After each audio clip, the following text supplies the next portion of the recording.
Olá pessoal, quem nos acompanha no canal de Luca, estamos começando mais uma edição do Pod Luca, o podcast do de Luca. Essa é a edição de número 4, já vou apresentar a nossa convidada, mas antes sempre agradecendo aí ao pessoal que está sempre nos acompanhando, os nossos apoiadores, Farmácias Associadas São Lucas, Centro de Saúde Integral, o Riguê e também Netpal Telecom.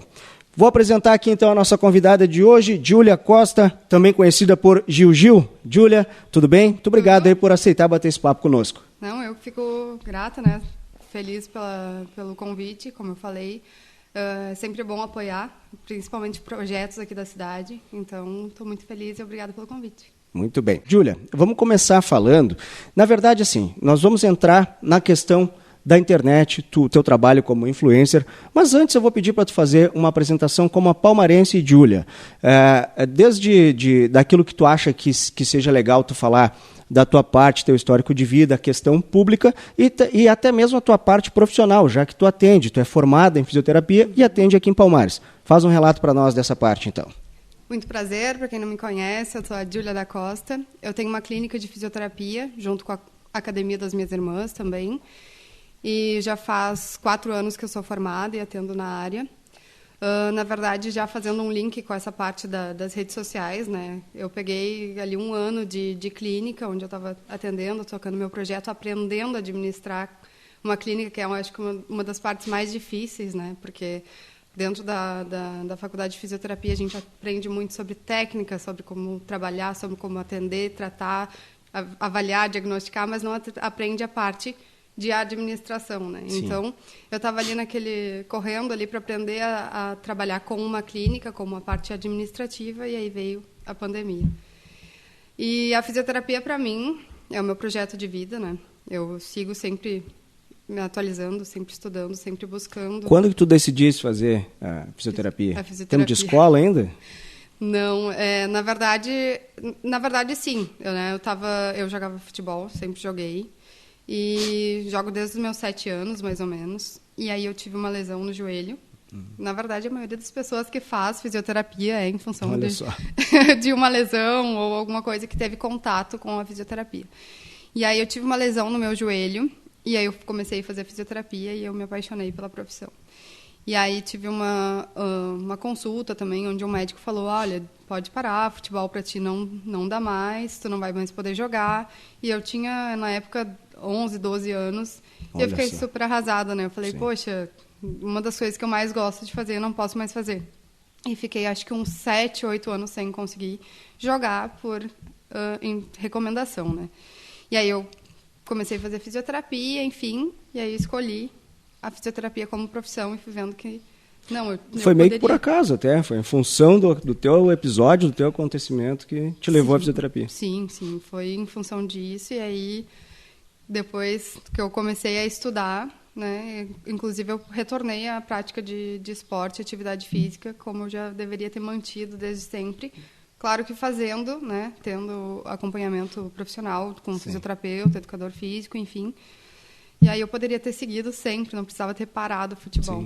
Sim, verdade. E aí te formasse e hoje tu atende em Palmares do Sul, né? Tu tens, junto com, como tu falasse aí, junto com a academia ali com as tuas irmãs. Isso, já atendo há 4 anos, né? Fora esses 2 anos meio conturbados aí de pandemia, que a gente teve várias restrições, limitações, mas atendo há 4 anos aqui. Muito bem. Agora a parte influencer, então. Dando uma olhada por cima, assim, teu Instagram tem quase 62 mil seguidores, é isso? Isso. TikTok, 373.500. Ou seja, bastante seguidores, nós estamos falando de uma palmarense, mas que já entrou num outro eixo, né? Especialmente no eixo da região sudeste.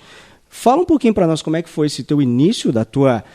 quando que tu optou por ser primeiro trabalhar os conteúdos e aí a partir daí é que se torna uma influência, porque daí começa a ganhar os seguidores, né? Então como é que foi essa tua experiência, como é que está sendo e há quanto tempo que tu está fazendo?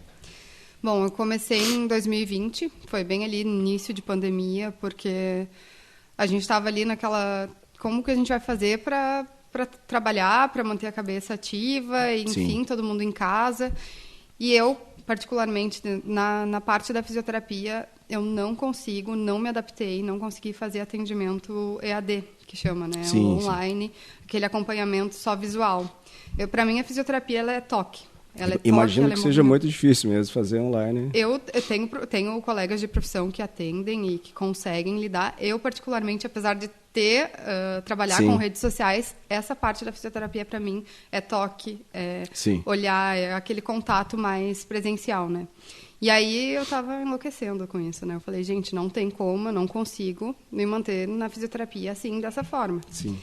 Então, eu fui atendendo conforme podia, né? Conforme as demandas que podiam, dentro das limitações impostas pela pandemia. E aí, comecei a fazer vídeos brincando, né? Na internet. Para descontrair, mandava no grupo da família. Um e outro eu postava, porque também tem a função da vergonha. Hoje eu falo muito tranquilo, né? Na câmera, enfim. Mas, naquela época também, tinha vergonha.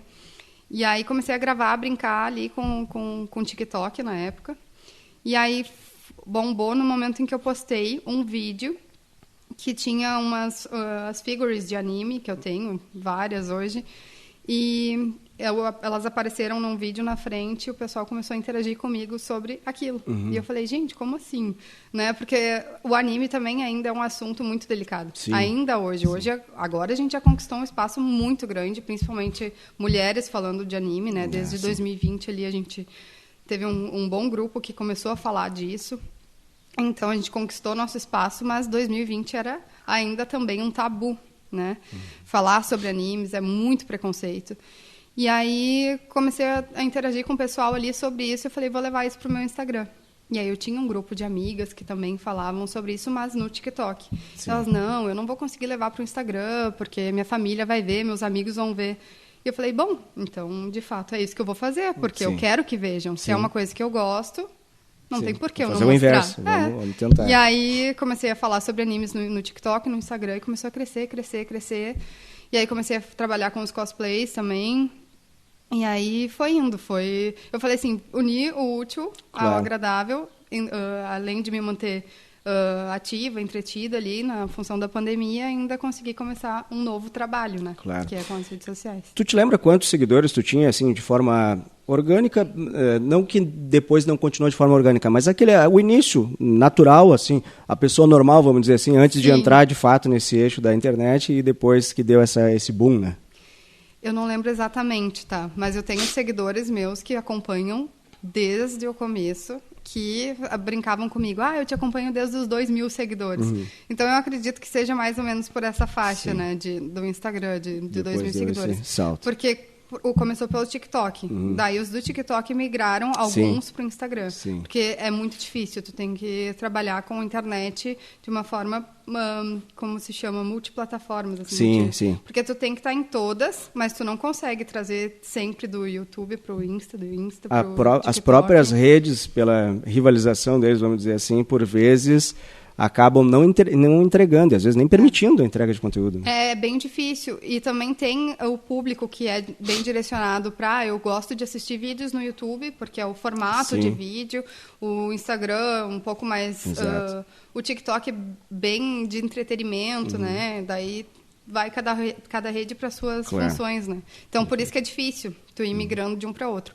Mas tiveram alguns que foram do TikTok para o Insta e aí começou essa brincadeira. Te sigo desde os 2.000 e pouco e aí foi. Legal.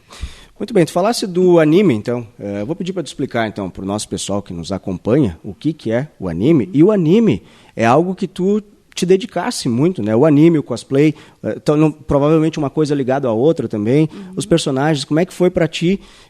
Imagino também que tu começasse em teste, depois fosse um pouco mais a fundo, pelo que dá para acompanhar nas tuas redes sociais. Então, como é que é essa parte do anime?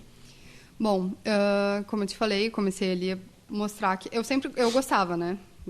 Que nem eu brinco, meu primeiro anime foi o Pokémon, né? E aí, claro, Dragon Ball, Naruto sempre foram grandes referências na TV aberta.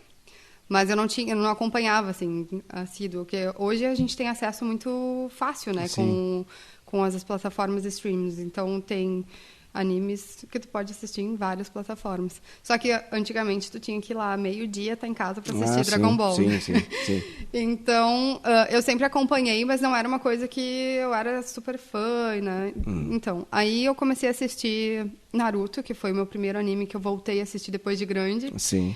E eu tive um apego, né, gigantesco com ele. tem sempre aquela brincadeira do anime diferente de desenho, né? E realmente tem as suas diferenças, o anime e o desenho, né? E aí eu comecei a assistir Naruto e vi que tem uma história muito fantástica por trás daquilo. Sim. Então, uma mensagem, na verdade, inúmeras mensagens por trás daquele desenho ou daquele anime, né? Depende de qual for. Então, eu comecei a ver que em Naruto tinha muita coisa para aprender, muita coisa que eu trouxe para minha vida, inclusive, né? De ensinamentos, enfim. E aí eu até brinquei, vou assistir assim, mas, né? E aí depois estava eu lá chorando, rindo e viciada e baixando os episódios para assistir se eu fosse viajar, enfim, estava super ligada. E aí depois disso foi vários e vários, eu tenho mais de 50 animes aí. Dá uma definição assim para nós, explica um pouquinho ou a diferença do que é o anime, o desenho e até mesmo as mensagens que eles trazem. O formato, né, parece que tem uma linha um pouquinho mais oriental, alguma coisa assim, como é que é? Sim, é que na verdade o anime em si ele é da cultura japonesa, né? Daí uma explicação bem específica sobre as diferenças eu não vou saber te dar agora, tá? Mas tem as diferenças, né? O anime ele tem toda uma história, uma construção, como se fosse uma série, né? Uma série que a gente assiste aí, normal. Mas tem toda uma construção de personagens. Tem uma sequência também. Tem uma sequência, é toda uma história. E aí tem a função da cultura oriental, né? Em cima dos animes, com certeza. Que é deles, né? A gente até tem uma definição que chamam de otaku, quem é fã de anime. Sim. E aí até na época eu criei uma hashtag que bombou no TikTok, no Instagram, e foi uma das coisas até que alavancou bem a minha carreira nas redes sociais, que foi a hashtag Otaku Sem Padrões. Porque tinha muito aquela definição de quem gosta de anime é aquele do aparelhinho, do óculos, que é o CDFzinho, sim, considerado, né, o estudioso. Um estereótipo, né? Que é o padrão, né? Na verdade, o que a sociedade faz? Para tudo se define um padrão. Sim. E aí eles ficam rotulando como a pessoa é de acordo com aquilo que ela gosta. Claro. Né? E aí cabe a nós a gente decidir se aquilo lá vai nos definir ou nos transformar, ou enfim. A gente escolhe, que nem eu digo, a gente tem o poder de escolher aquilo que a gente quer ser, independente do que a gente gosta. E a liberdade, né? E a liberdade também, porque isso aí é algo que eu sempre que bato papo aqui com o pessoal no Pod Luca, eu sempre procuro trazer justamente essa ideia. Dentro de cada experiência, aquilo que tu avaliou, que tu achou mais legal fazer, dentro também da tua liberdade. Por exemplo, padrões é uma questão, e nós estamos falando de internet, hoje em dia, cada vez mais impõe muito essa questão de padrões, né? Inclusive tem os universos, né? O Naruto, por exemplo, tem um universo na qual tu faz parte. Como é que é essa rede com o pessoal, e aí falando assim, até em nível de Brasil, né? Sim. Na verdade, assim, tem... eu acho que eu definiria mais com o universo otaku, né? Mas até tu falou, tem o universo Naruto e tal. Tem as rivalidades que a gente chama, que eu sempre falei, não precisa escolher, os dois são bons, né? Naruto e Dragon Ball é a maior rivalidade que tem. E tu até citou sobre a função dos cosplays. Eu fui a eventos de animes e a gente vê muito, assim, o pessoal super envolvido naquilo, né? Sim. Que nem eu falo, a construção dos meus cosplays dentro desse universo de anime, de Naruto, ele sempre se deu a partir de personagens que eu me identificava, por algum motivo, que eu gostava da história e que eu, de alguma forma, me trazia alguma referência, né? Sim. Claro que não todos, porque tem alguns que eu não conseguia fazer. Eu sempre brinquei, eu sempre fiz cosplay de acordo com aquilo que eu tinha mais acesso, assim, né? Porque eu não queria gastar dinheiro com aquilo. A não ser quando eu fui a um evento, daí sim, eu investi um pouco mais. Mas sempre tem essa construção, essa como é que eu vou dizer... esse apego aos personagens, à história. E sim, que nem eu te falei, Naruto traz mensagens que tu traz para tua vida e que tu leva... Eu hoje levo para dentro da... Até na minha clínica, uma vez, tinha um personagem que tinha ali, que tinha muita relação, assim, com tudo que eu vim construindo até aqui. Até para o nosso pessoal que nos acompanha, o cosplay, explica um pouquinho, que é, assim, de uma forma mais simplificada, né? As fantasias, vamos dizer assim, as roupas, como é que é? É a caracterização de um personagem, né? O cosplay. Então, tu vai... eu que nem eu te falei, sempre fazia de acordo com os personagens que eu tinha um apreço, assim. Sim. Então, a Rin, que foi a minha personagem principal, assim, que estourou, e mesmo quando eu tentava fazer outros personagens, todo mundo comentava, tá, e aí, traz a Rin, cadê a Rin? Porque era uma personagem que, digamos que já fez parte do meu Instagram e as pessoas não queriam nem saber da Juju, da Júlia, era a Rin. É a laranjinha aquela? Não, aquela Kurama. Que tem... A Rin tem umas manchinhas roxas, assim, né? Sim. Não, mas não é a que usa ali a faixinha. Usa a faixinha e tem umas manchinhas roxas. Aí, mas eu lembro bem da laranjinha lá, tem um laranjinha, não tem também? A Kurama, que é da toquinha, assim, a raposa. Isso. Essa aí também. Então, são as duas principais, assim, dentro do universo de Naruto. Sim. Que eu sou super apegada, assim. Tu falasse, né, na rivalidade, a gente às vezes olha e pega, em linhas gerais, parece que tudo é a mesma coisa, né? O meu tempo aí é do Batman, né, que é do universo DC, até hoje, né? Só que o Batman já tem essa questão antiga, e o pessoal da Marvel, né? Então também tem uma rivalidade. Em linhas gerais, o pessoal acha, não, tudo é super-herói, né? Sim. Então a minha linha é a linha do Batman, de fato. Também nessa parte, também tem, vamos dizer assim, rivalidade, porque tem aqueles que têm uma preferência por um e outros por outros, né? Sim. Não, com certeza. Marvel e DC, ele tem... Muito, é a mesma coisa, é a mesma linha de raciocínio. Bom, tá bom, então até para a gente poder explicar como é que foi os eventos, então, porque daí tu participaste de eventos, inclusive fora do estado, né? Sim, eu fui a 2 eventos em São Paulo, que é o Anime Friends e a BGS. A Anime Friends eu fui com um grupo de amigos que eu conheci pelas redes sociais, e aí fomos todos juntos e caracterizados, e esse foi meu primeiro evento, Anime Friends. Conheci uma galera também que eu já conhecia pela internet, mas não tinha tido oportunidade ainda de conhecer pessoalmente. E é bem legal porque, digamos que estava sendo meu primeiro contato com pessoas que também gostam. Sim. Da mesma forma que eu, né? Que ano foi isso? Eu sou péssima para isso, tá? Mas acho que o Anime Friends foi 2021. Ou foi 2021. Não, 2022. E o outro também foi, só que foi em outubro. Um em julho e o outro em outubro. E aí foram os 2 eventos. E a BGS, que é a Brasil Game Show, que é o maior evento de games que tem no estado de São Paulo, né? Isso aí, inclusive, tu participaste de alguns podcasts. Por exemplo, um que foi muito visto aí, o do Ronald, que é filho do Ronaldo, e é nessa linha também, né? Sim. O Ronald, ele construiu... Ronaldo Fenômeno, o jogador. O Ronald, ele construiu o podcast dele baseado só em animes, né? Porque ele é extremamente fã. Foi assim que a gente se conheceu, inclusive. Ele me chamou para uma parceria porque ele queria abrir uma loja de animes. E aí ele me chamou ali no Instagram e tal, vamos fazer uma parceria. E eu super desligada, né? Falei, claro, vamos lá. Só que eu não tinha visto quem era. E eu falei, não, vamos lá, vamos fazer. Daí passou, acho que um tempo depois, eu fui chamar ele de novo, e aí tinha, acho que um primo meu comigo. E eu falei, vou fazer uma parceria aqui com esse menino. Ele falou, o Ronald? Eu falei, o Ronald. Quem é o Ronald? Aí eu não tinha aberto para ver, né? E aí eu vi que era o Ronald, filho do Ronaldo. E aí, a partir daí, a gente fez uma parceria, ele me mandou uns produtos da loja de animes dele, umas figuras de Death Note, que é um anime que eu adoro também. E a partir daí a gente foi sempre conversando, trocando ideia. Ele é super fã, muito fã. Ele tem tatuagens também. Eu também tenho tatuagens de anime. E aí ele resolveu fazer o podcast dele. Fez primeiro online, né, por causa da pandemia. E depois eu fui também na segunda vez o presencial. E aí foi uma experiência muito legal, assim, muito legal. Que nem eu te falei, cada experiência que eu tive em contato com pessoas que começaram a falar e... Gente, eu posso falar sobre isso, porque que nem eu falei, era um tabu e muita gente se esconde, né? Inclusive o Ronald também era uma pessoa que, assim como eu, gostava, mas ficava quieto. Imagina a pressão para ele também. Filho de jogador de futebol, todo mundo bota aquela pressão, tem que ser jogador, tem que fazer isso.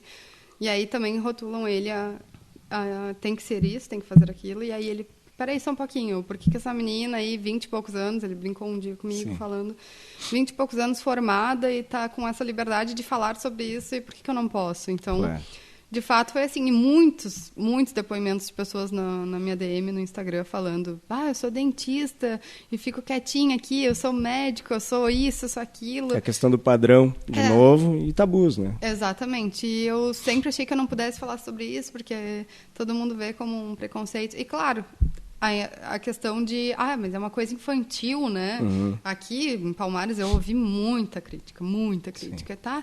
É uma pessoa tão gente boa, uma menina tão legal e tal, formada com a clínica dela e fazendo essas coisas de criança. Sim. Né? Então, eu nunca liguei para isso. Meus pais também sempre me apoiaram, inclusive... Quantas outras pessoas, às vezes, têm vontade justamente de fazer alguma coisa e não usufruem da sua liberdade, né? Exatamente. Então, nós temos que desenvolver cada vez mais essa questão da liberdade, da racionalidade, e parar um pouco com essa questão dos julgamentos, né? Sim. Tem muito isso, é o que mais tem, né, Júlia? Muito bem. Para nós fechar essa primeira parte, Júlia, tu também é uma apaixonada por games, né? Tu é uma gamer. Fala um pouquinho também como é que é essa tua atividade, como que tu gostaste, tu é que nem aquelas que desde criança, aquelas crianças que desde criança gostam do game lá desde pequenininho e segue assim? Sim, eu sempre fui apaixonada, que nem eu digo, eu sempre tive vários consoles diferentes de videogame, né? Play 1, até os outros mais antigos, né? Eu era super viciada em Super Mario. Eu comecei com o Dynavision. Tu te lembra desse? Esse não, talvez o 4 ou o 5, o meu era o 2. E eu tenho um telejogo ainda, que é o segundo jogo que veio aqui pro Brasil, mas esse eu ganhei da minha Dinda. Esse já era mais antigo ainda. Eu conheço vários, assim, já tive vários consoles, como eu te falei, só que eu sou péssima de memória, né? Isso até agora, esse ano, eu e a minha psicóloga, a gente está fazendo diagnóstico de TDAH, então eu vou botar a culpa nele. Mas eu sou péssima de memória, mas eu sei que eu já tive vários consoles. E aí eu era criança, aquela criança que acordava, eu tinha a TV e o computador e o console na beira da cama e já sentava. Sim. Só que o meu jogo preferido sempre foi futebol. Sempre foi futebol. E aí eu tinha ali, já deixava engatadinho, pegava o controle, acordava, já ia dormir aqui, ó. Sim. E hoje como é que é? Porque tu desse uma sequência, mas hoje tu tem ali, às vezes não, podemos ver, né, as tuas postagens relacionadas ali, tu montasse um equipamento, inclusive, né, para poder ter essa participação, fizesse transmissões também com os jogos, né? Sim. Também ali tenho uma referência com o meu ex-noivo, que ele adorava, né, games, animes também. Ele sempre gostou bastante. Então, tem a influência dele. Ele me ensinou bastante sobre a questão da montagem, o computador, porque eu sempre tive vontade de ter, só que eu não sabia nem por onde começar, né? Isso é bem complicado, porque tem as peças, o que tu vai fazer, não é simplesmente ir lá. O computador gamer, ele tem todo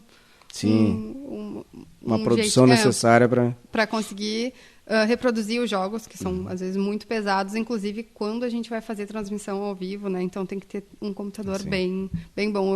A gente brinca lá em casa, é meu Uno com escada em cima, né? Porque... Sim, ele tem que ser... tem que ser uma maquinazinha potente. Então, eu comecei a montar, só que, claro, foi do zero, né? Na época ali que eu comecei a montar também, era época de pandemia. E aí eu comecei a montar, comprar uma peça daqui e dali. Ele ia comprando uma peça nova para o computador dele, eu ia reaproveitando as dele, e assim fui montando a minha.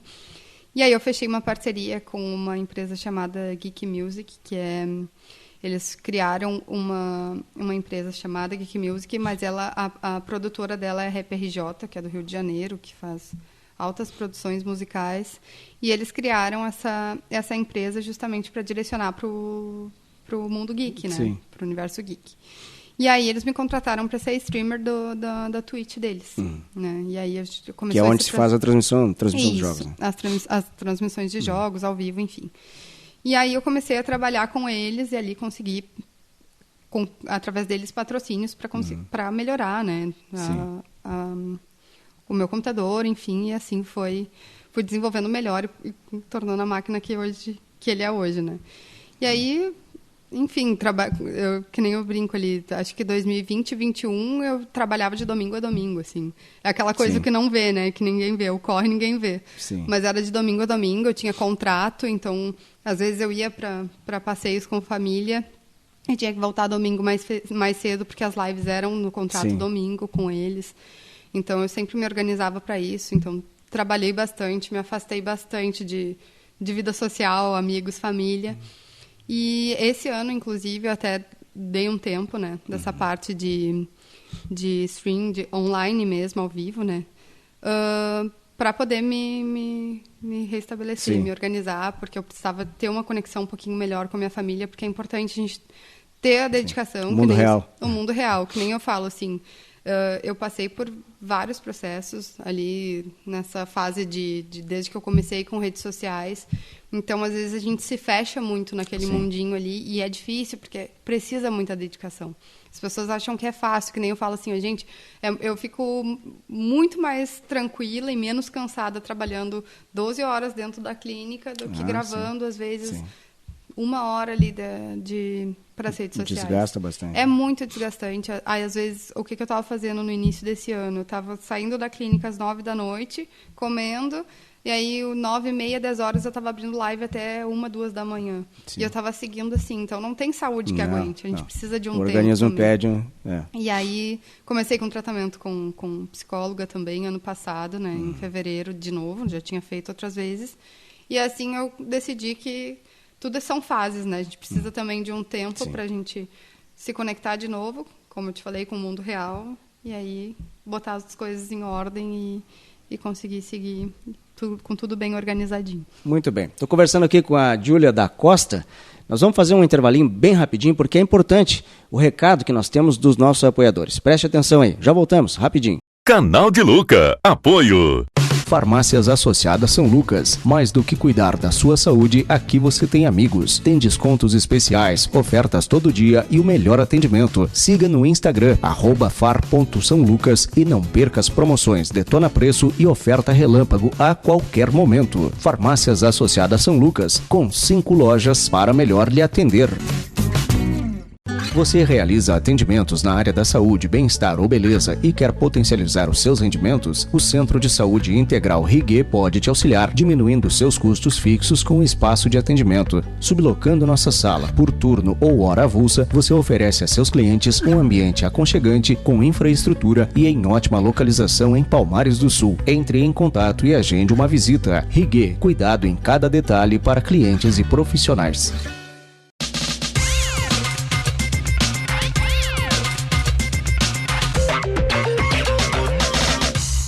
Estamos de volta, esse é o Pod Luca, o podcast do De Luca, essa é a edição de número 4, e nós estamos conversando aqui com a Júlia da Costa.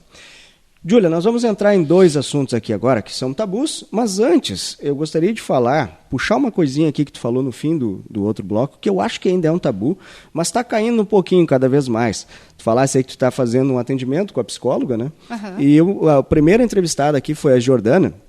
A Jordana é psicóloga e ela falou, eu debati com ela justamente a importância que não é um tratamento, o acompanhamento, né? Porque antigamente era um tabu enorme. O que se dizia? E eu não sei se chegou a pegar essa fase, mas eu lembro que há um tempo atrás, quem fosse em psicólogo, em psiquiatra, é porque era louco, é porque estava doente, era isso, era aquilo. Então, para tu dizer que faz um acompanhamento com psicólogo, um tratamento, uma terapia, né? Aquilo que for melhor, aquilo que se adequar melhor a ti, tá deixando de ser um tabu, mas ainda assim as pessoas têm medo, têm vergonha, não pode dizer que vai, que acompanha. E a Jordana falou muito sobre isso aí, sobre a parte cognitivo-comportamental, sobre como utilizar isso no dia a dia, e eu falava da importância que é tu poder ter essa conversa com a terapeuta, poder ter um retorno daquilo que tu pode desenvolver melhor para ti. Sim. Então, eu acho que até seria legal a gente voltar para esse bloco falando sobre este primeiro tabu, que eu ainda considero que pouco se fala, que é justamente a possibilidade de pedir um socorro a uma terapia, a um tratamento, a um acompanhamento psicológico, né? Sim. Não, com certeza, né? Que nem eu até citei. O cuidado com a saúde mental, para mim, é um dos principais hoje, né? Eu já tive depressão, e eu tinha crise de pânico e ansiedade. E eu tive isso quando eu morei em Porto Alegre por 2 anos. E eu, como profissional da saúde, estudando, quase formada, eu relacionava todas as minhas crises e tudo que eu estava sentindo com algum problema físico. Eu falava, gente, não é possível, tem que ter alguma coisa. E eu já fui para o hospital sem conseguir enxergar, com vários sintomas assim, que não tinha uma resposta, né? Porque avaliavam os sinais vitais, tudo certo, tudo ótimo. E ninguém tinha aquela empatia ou aquela responsabilidade dentro de um hospital de conseguir enxergar além do físico, além do que se vê ali, né? Do que exato. se sente em relação a sinais e sintomas. E aí eu lembro que eu fui extremamente maltratada, né? Dentro desse aspecto, porque eu fui para o hospital onde, tipo, tá, tu não tem nada, pode ir embora. Se tu quiser ser atendida, vai demorar muitas horas. Chegaram a falar isso. Sim. E eu sem enxergar nada. E o que me passou pela cabeça? Eu cheguei a falar, gente, eu não tô bêbada, né? Eu não tô bêbada, eu tô me sentindo mal. Eu tava cambaleando, enfim. E aí eu comecei a perceber que tinha algo a mais. E aí na minha cabeça era algo físico. Na época eu estava trabalhando dentro da UTI e eu recém tinha saído do Hospital do Câncer, na Santa Rita, na Santa Casa. Então, eu relacionava com câncer de cabeça, com algum problema físico, né? Sim. E eu não sabia e não conseguia identificar que eu tinha um problema psicológico, um problema emocional. E aí, depois disso, eu fui começar no tratamento e eu percebi, bom, tem algum problema e, de fato, é um problema, né? A saúde mental, ela precisa ser muito bem tratada, assim como a saúde física, né? Então, eu sempre digo, o ideal seria se todo mundo pudesse ter um acompanhamento psicológico, assim como faz academia, como faz cuidado com nutricionista, enfim. O mundo muda, né? O mundo muda. Total, a gente consegue ter uma visão diferenciada daquilo que às vezes a gente está limitado, né? Sim, e exatamente. tem esse profissional para ajudar. Né? Exatamente. Que nem eu falei, assim, antes eu me culpava por muita coisa que eu achava que estava errado em mim. E aí eu sempre... Uma das coisas que eu mais relato com a minha psicóloga é por que eu não consigo sentir que eu me encaixo em tal lugar, até às vezes em casa, minha família e coisa, porque, na verdade, é um problema psicológico. Sim. E hoje a gente está associando ele ao TDAH, como eu te falei, que a gente está avaliando, já fiz uns testes e tudo, e agora só falta o teste neurológico, que tem que acompanhar com o médico para seguir o tratamento. Sim. Mas eu lembro que eu chorei que nem criança, assim, no dia que ela olhou para mim e falou assim, olha, é isso, então a partir de agora a gente vai seguir o tratamento. Porque tirou aquele peso de isso não é completamente culpa minha, né? Eu não me senti que eu me encaixo em tal lugar ou etc. Até a função da memória, que nem eu te falei, várias coisinhas assim. E quantas pessoas têm isso, né? Passam por isso, ou de se culpar, ou da própria depressão, ansiedade, às vezes não buscam um profissional, né? E às vezes nem entende, né? Porque justamente pelo tabu, porque eu vejo, e principalmente em homens, né? Que tu fala assim, quem sabe tu vai fazer um acompanhamento psicológico. Não, mas que isso? Como assim, né? Eu já é sinal de fragilidade também, né? Exatamente. Tipo, não, eu não tô louco, ou não, eu não preciso de ajuda. Não, eu tô muito bem. Não é assim que funciona, né? Que nem uma vez na faculdade, até uma professora minha comentou, a gente estava tendo uma aula, e ela falou assim, quem dera se todo mundo ali, principalmente nessas fases de transição, saindo de um ensino médio para uma faculdade, saindo de uma faculdade para um emprego sozinho, porque tu tá totalmente desamparado. Sim, né? sim, então, perfeito. Quando eu saí da faculdade lá, que eu já estava com depressão, eu voltei para cá, e eu estava tendo esse problema ainda, sem identificar direito, voltei para cá e comecei uma clínica sozinha. Tipo, eu estou desamparada, é uma criança sozinha. Sim. Porque tu está aprendendo a dar os primeiros passos em uma nova fase da tua vida. E assim como todos os dias, que nem eu falo, mudança, evolução é constante. Todos os dias tu aprende uma nova coisa e tu está sempre te refazendo, te transformando. E que bom que somos suscetíveis a isso, né? Exatamente. E às vezes a gente não consegue enxergar isso, né? Mas é um belíssimo recado. Júlia, vamos seguir no tabu. Futebol, é uma coisa que tu falou que inclusive foi aí, lá deu problema no joelho jogando futebol, te levou para fisioterapia. Então futebol, essa paixão pelo futebol vem também desde criança. Desde criança, eu comecei a jogar e aí... Comecei a jogar, que nem eu falei, ali com 6, 7 anos, que eu me lembro, que era no campinho ali do Manuel Luiz. E aí o Dadá, que foi o meu primeiro treinador, assim, dentro de um time mesmo, ele segue com escolinha, inclusive até hoje. O Dadá, ele brinca comigo, ele falou assim, tu jogava com a gente desde criança, pé descalço lá no fundo do Manuel Luiz. Sim. E eu comecei a jogar no meio de meninos, né? Porque não tinha. Sim. Então, não tinha menina suficiente. E até hoje é muito difícil de conseguir juntar meninas para fazer um jogo de futebol. Às vezes tem torneios masculinos e tem um jogo amistoso de feminino porque não tem time suficiente. Sim. Então, sempre foi também uma paixão, mas um problema, porque é aquela coisa sempre lutando para ter um espaço, né, para conquistar um espaço. Inclusive, agora veio a Copa do Mundo Feminina, né? Eu acho que conquistou um espaço muito, muito importante, inclusive na última Copa masculina que já teve árbitra mulher, então já começou por aí. Aí agora também com o futebol feminino dentro da Copa, tomando espaço e tal, né? Claro que sempre uma cobrança. E se tu vai olhar nas redes sociais, os vídeos, tu entra nos comentários, tu sai de lá mal, porque sempre vai ter aquela pressão, aquela cobrança sobre o futebol feminino. Sim. É óbvio que vai existir diferença. É óbvio que vai ter diferença de um futebol masculino para um feminino. Sim. É questão de estrutura, é questão de tudo, até... A própria questão cultural de sempre ter somente o futebol feminino, masculino, e sempre ser muito podado, muito tolhido o futebol feminino, então vai ficar cada vez mais difícil de desenvolver.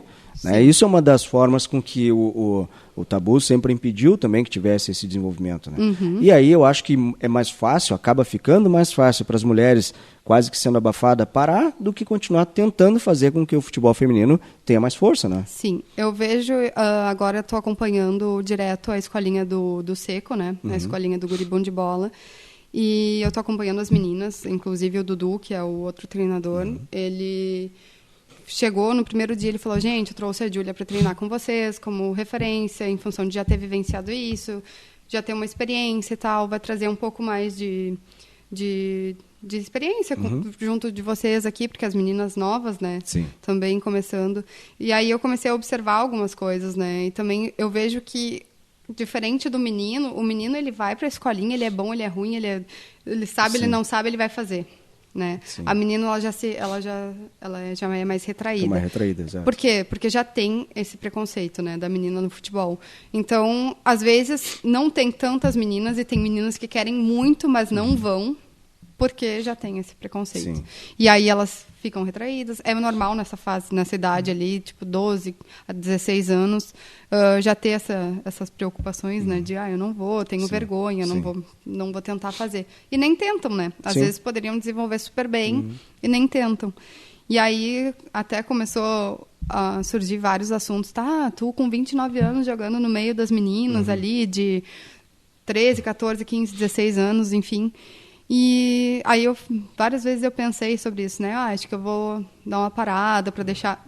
Mas não é assim que funciona. Que nem eu falei, assim, eu estava conversando com uma delas, eu falei assim, se eu posso ajudar, eu vou estar ali para ajudar. Claro. Porque é uma coisa que sempre teve em mim, que eu sempre gostei, sempre foi uma paixão. Se eu puder incentivar com que elas continuem, se eu puder ensinar, se eu puder ajudar dentro do possível, assim como a minha experiência dentro do futebol, dentro de campo, como profissional. Sim. Teve um jogo agora em Osório, no sábado, que tem uma menina, ela se machucou, ela não queria que deixasse ninguém tocar, não. Eu falei, calma, eu sou físio. Ela já baixou a meia, vamos lá e tal. E aí, então, assim, dentro de tudo que eu puder fazer para ajudar, que nem eu estou ali incentivando direto o Breno também, que é o meu sobrinho, minha paixão, um dos motivos também que eu desisti de ir embora para continuar aqui com ele, acompanhar, enfim. E aí, como eu te falei, Tu acha que agora, até nessa parte, justamente enquanto tu está falando aí que ajuda a incentivar essas meninas, né? Tu acha que aqui para nossa região, mais aqui para o sul, do litoral norte do Rio Grande do Sul, onde a gente fala, e falando de Palmares, Capivari, tu acha que tem uma tendência, as meninas estão começando a querer participar mais ou ainda continua um pouco atrasado isso, Júlia? Eu ainda acho que continua bem atrasado, sabe? Eu vejo que hoje, para ter... De fato, se quiser que tenha mais jogos, enfim, tem que pegar bastante da minha geração, né? Até a gente teve um torneiozinho ali que teve meninas e mulheres em quadra. E eu falo, ao invés de criticar a forma com que está sendo feita, une isso. Sim, vamos, perfeito. Porque por mais que tenham idades diferentes, enfim, a gente tem que prestar atenção que não tem. Né? Vamos, ao invés de achar mais problema dentro de um problema já existente, vamos colocar uma solução dentro daquilo. Isso é uma questão cultural. Isso é o que a gente precisa muito. Essa dica que a Júlia está dando aqui, que outros convidados falam, eu acho que é isso, eu te interrompi, mas eu acho que isso é muito importante, pegar esse gancho, a gente precisa cada vez mais união, ajuda, parceria e fazer as coisas alavancarem, não diminuir, né? Exatamente, como eu falei, Por que eu não parei de jogar com as meninas diante de críticas e, às vezes, piadas, às vezes uma coisa e outra? Porque é maior do que a menininha. É uma questão minha, que nem eu falo. Eu tenho cuidado. Claro. Então, às vezes, eu não faço o meu futebol dentro de uma quadra com uma menina de 14, 13 anos, porque eu tenho cuidado. Sim. Mas eu não vou deixar de fazer. Sim. Né? Por que eu não vou deixar de fazer? Porque eu preciso incentivar que isso continue.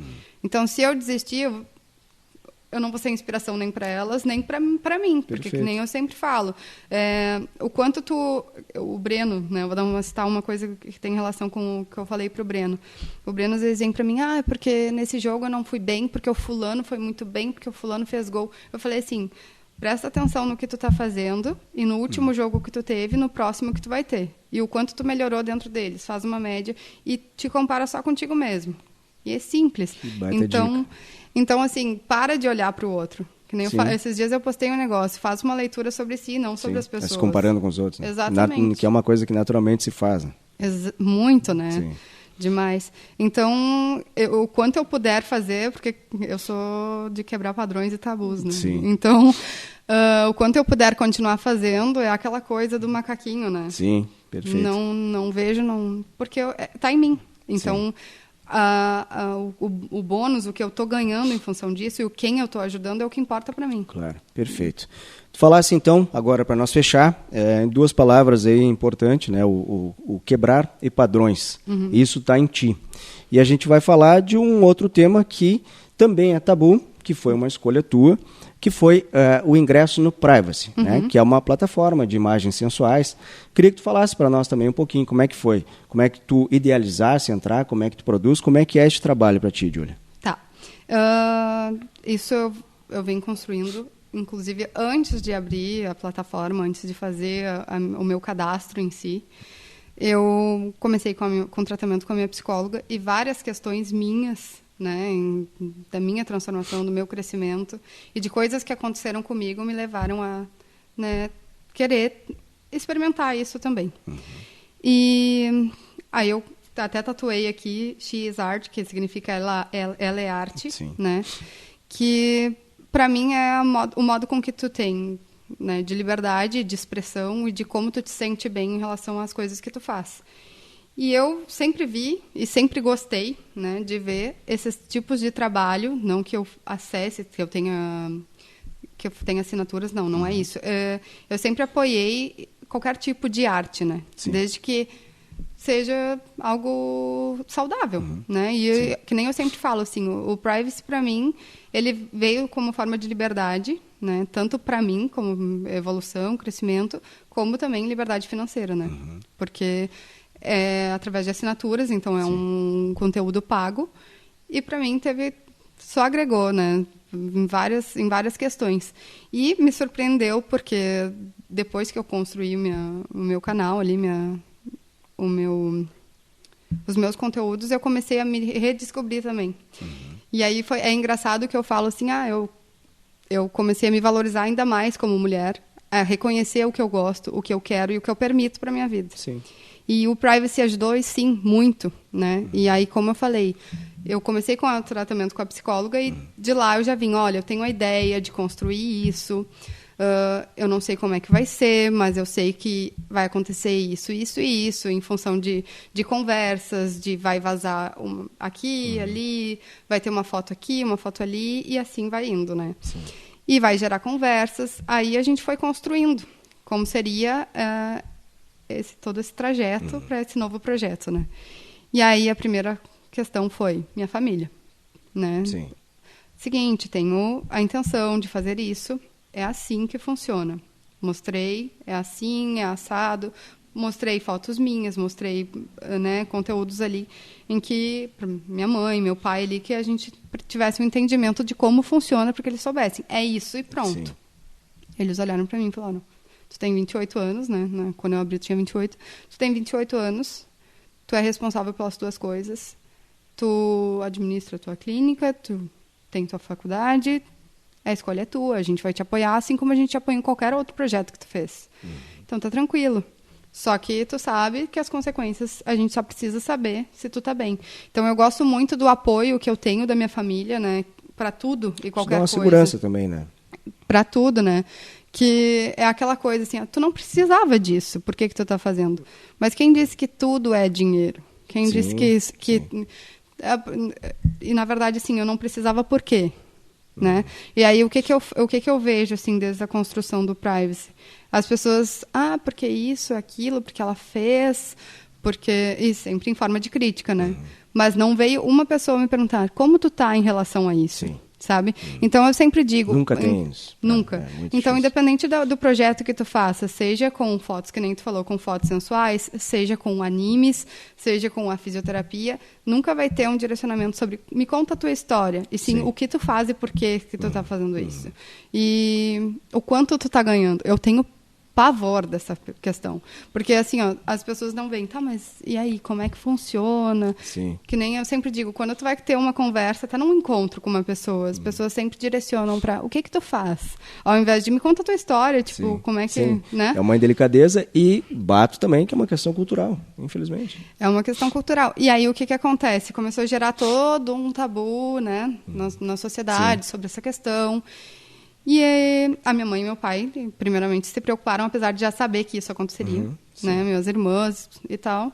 E aí eles chegaram a mim e perguntaram, né? Como é que tu tá? A gente só se preocupa, porque daí começam a falar 1001 coisas ruins, né? Porque daqui a pouco ela vai se arrepender e vai ter depressão, e vai ter...